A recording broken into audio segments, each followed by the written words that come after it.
Okay, so what we're going to do now is we're going to talk about combining functions in different ways. For instance, we will be combining functions through addition, subtraction, division, multiplication, and so on.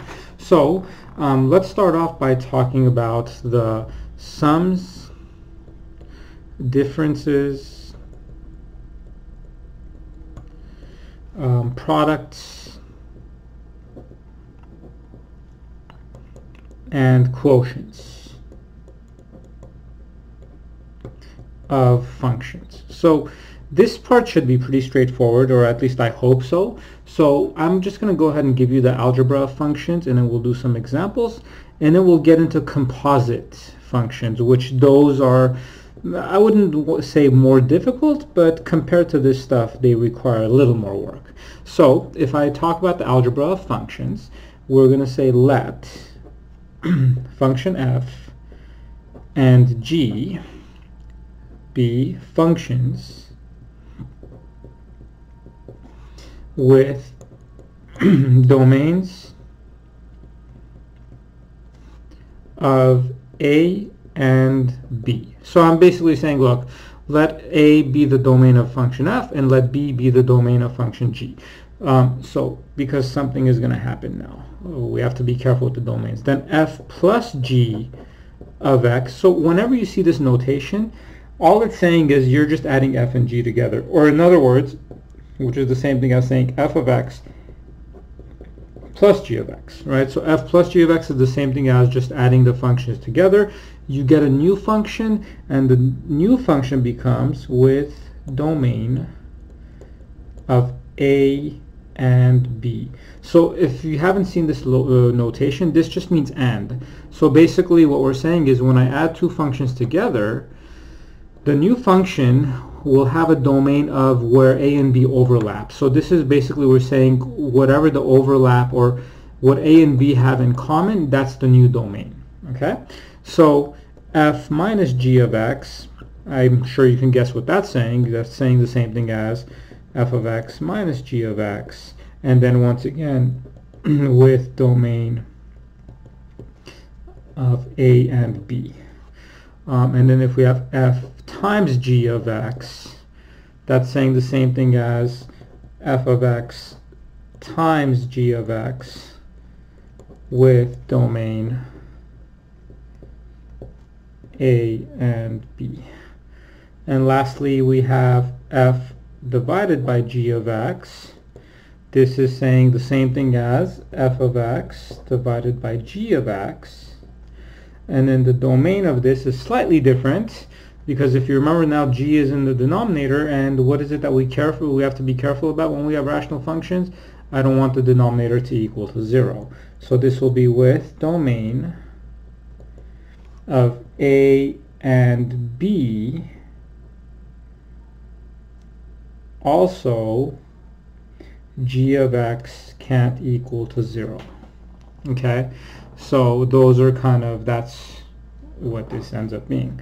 So let's look at our first example where we'll put these to use. So for example 1, we're going to say let f of x equal to x squared and g of x equals to rad 3x. And we're going to say then, for part A, find f plus g of x and f divided by g of x, and state their domain. Okay, so let's do that.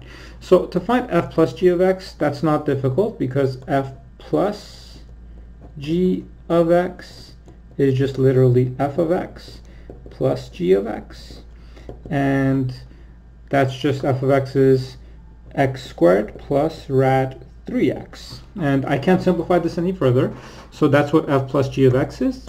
Now let's find a domain. So let's go back to this, because let's kind of look at this. This is important. What is the domain of f? Well, if it's x squared, we know that all real numbers will work, so I'm going to write it underneath it. So the domain is negative infinity to infinity. It's all real numbers. How about the domain of square root of 3x? Now, if you remember, square roots or even roots means we want 3x to be greater than or equal to 0. That's what its domain is, which means what? X is greater than or equal to 0 when you solve for x. So the domain of this guy is 0 to infinity. So when I'm combining these, the domain of these guys will be what they have in common, and they have everything in common from where? From 0 to infinity, right? This has everything, but this is 0 to infinity. So if I put these together and I say, hey, where are these guys the same, or what numbers do they share? The domain would be 0 to infinity. Now, f divided by g of x, that will be, let me move this slightly higher so we could see it. That becomes just f of x divided by g of x. And f of x, once again, is what? X squared over rad 3x. Now, if we want to rationalize this, we can, but I'm going to leave it the way it is. Or here, let's rationalize it. Multiply top and bottom by 3x. This becomes x squared rad 3x over 3x. So I just multiply top and bottom. So there is what this is. Now the domain is what? Once again, the domain is what these two share, which is 0 to infinity. However, we also don't want what? The denominator to be 0. So when will the denominator equal to 0? When x is 0. So based off of this, what does this imply? 3x can't equal to 0, which means x can't equal to 0. So if you look at this, what are we saying? What domain do they have in common? Just like part A, it's 0 including 0 to infinity. But then we notice, since we have a 3x in the denominator, I also can't have a 0 in the denominator, and the only number that will give me a 0 in the denominator is 0, is when x is 0. So the domain of this, instead of being 0 bracket, now it's going to be what? 0 to infinity, and 0 is not included, where over here 0 was included. So hopefully you're seeing the difference between the domains. So it's still what the overlap is, except we now, for this one, we take away what makes the denominator 0. Okay, so for part B, we're saying find f plus g of 3. Well, the good news is I already found f plus g. It's right here, so I'm not going to do the work over again.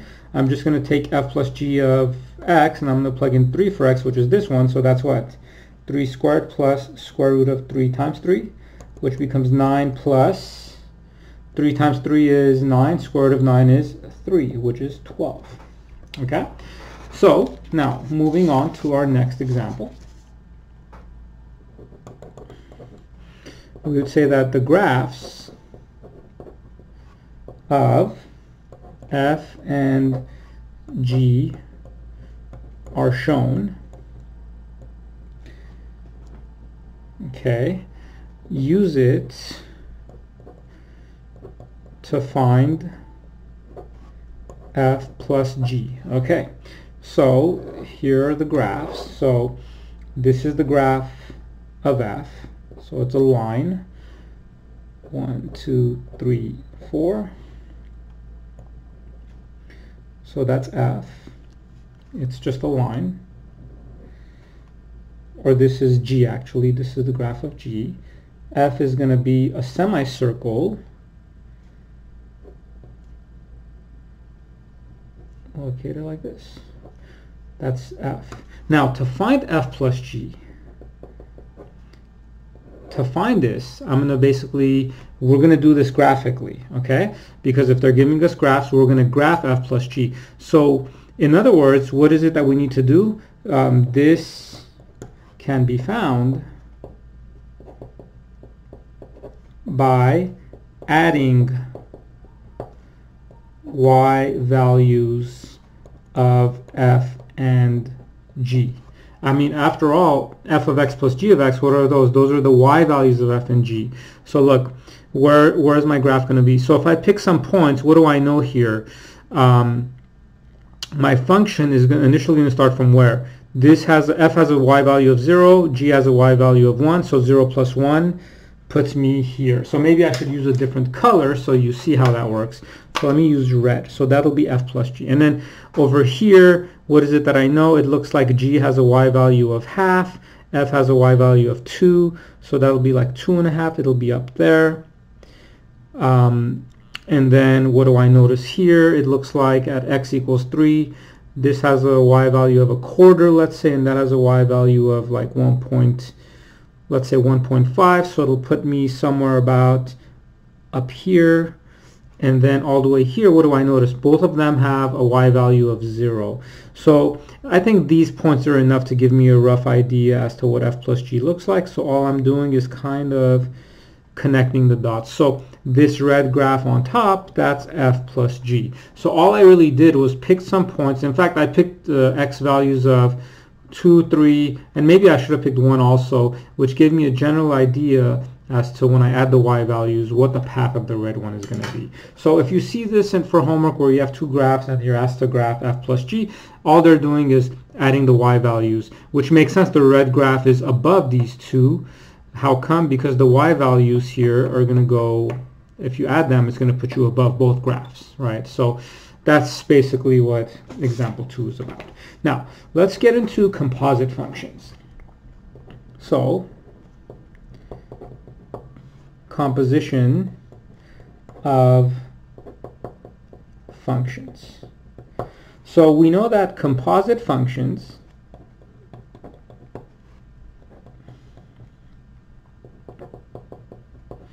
that are created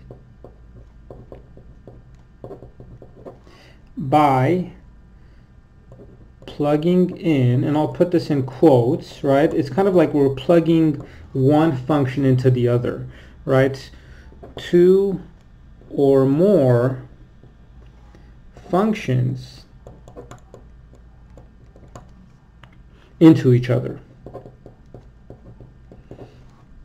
Okay, so, and that's why you get the word composition, right? They're composed of one another. So, for example, if we look at it, think of it this way. That is, given two functions, f and g, the composite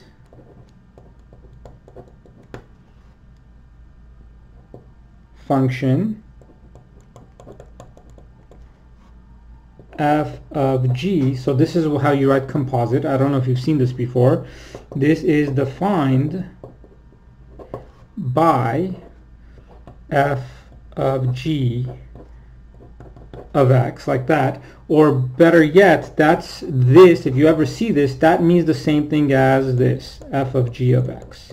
So look at what's happening here. It's saying we're plugging the function g into f, right? So that's kind of what's going in here. So if you look at this, this is saying g is plugged into f. Okay?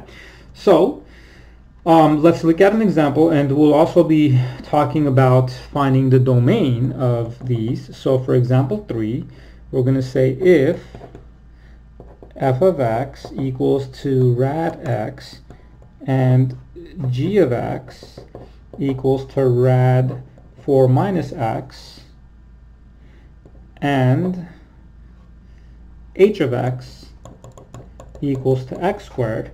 For part A, we're going to say find f of g of x and its domain. Okay, we'll talk about the domain in a minute, okay? But f of g of x, that's the same thing as saying what f of g of x. So in other words, here's how I think of it. I say, okay, look, let's always, when we work with composites, start from inside, work your way out. So what's g of x? G of x is rad 4 minus x. So what I'm going to do is I'm going to say this is the same thing as what? F of rad 4 minus x. So all I did is replace g with what its function is. Then this is now saying do what? Go to your function f, and in place of x, replace it with rad 4 minus x. So this becomes what? Square root of rad 4 minus x. Okay? Now, we could actually simplify this, make this look better, because if you remember, we could write square roots as powers, can't we? And what is it that we know? A square root is always to the power of 1/2. So, in fact, that's what it becomes, right? It's just square root is 4 minus x to the 1/2, all thing to the power of 1/2. So this outside 1/2 is the outer square root, this inside 1/2 is the inner square root, which we know from last year that power of power, what do? We just multiply them. Okay, now to find their domain, there's two steps. Okay, so here's what I would say. To find a domain, what I would do is, because we have to be careful, right? You're saying, well, didn't I find the composite? I could just look at this and find this domain. That's true. So it's a two-step process, though we have to be careful about something. So the first thing we're going to do is we're going to state domain of f of g of x after we simplified it. So, and what is it that I know? That this is an even root, right? Because 4 is an even number. So what's that going to be? We want 4 minus x to be greater than or equal to 0, right? Because this is inside of the root. So 4 minus x has to be greater than 0. That means what? X is less than or equal to 4 if you solve for this. So that means the domain is what? From negative infinity to 4. Now the second thing you also need to do is find the domain of the original. So find domain of g of x. Okay, now what do I mean by find domain of g of x? Why is it that I care about the g of x? Because look, to get to f, I need to go through g first, because that's what a composite is. So when this is undefined, then the whole thing is undefined. And if you look at g of x, what is g of x? It's still the 4 minus x. So we want, and it's inside of the square root, so I want the 4 minus x to be greater than or equal to 0, which means x is less than or equal to 4. So it's negative infinity to 4. And then when you do that, your domain is what? It's the overlap of these two. And in fact, guess what this is? This is the same thing. So the overlaps are exactly the same. So my actual domain is from negative infinity to 4. That's my domain. Okay, so it's a two-step process. First, find the domain of the entire composition, and then look at the domain of the inside function, and then you take what they have in common. Because remember, when the inside function is undefined, then the whole thing is undefined. So that's very important. So let's look at another one, and this one you might want to try on your own. It's the same problem, except part B. So now we're saying find g of x and its domain. So you might want to pause this, try this out on your own, and then kind of play it and follow along, see if you did it right. So g of x is the same thing as saying what? G of x. And if that's the case, then we know that g of x is just rad 4 minus x. And then just saying, okay, now go back to g again, and in place of its variable, plug in rad 4 minus x, which what does that become? It becomes rad 4 minus x. Okay, and oops, sorry, there should, yeah, that's correct. So then that's what this becomes.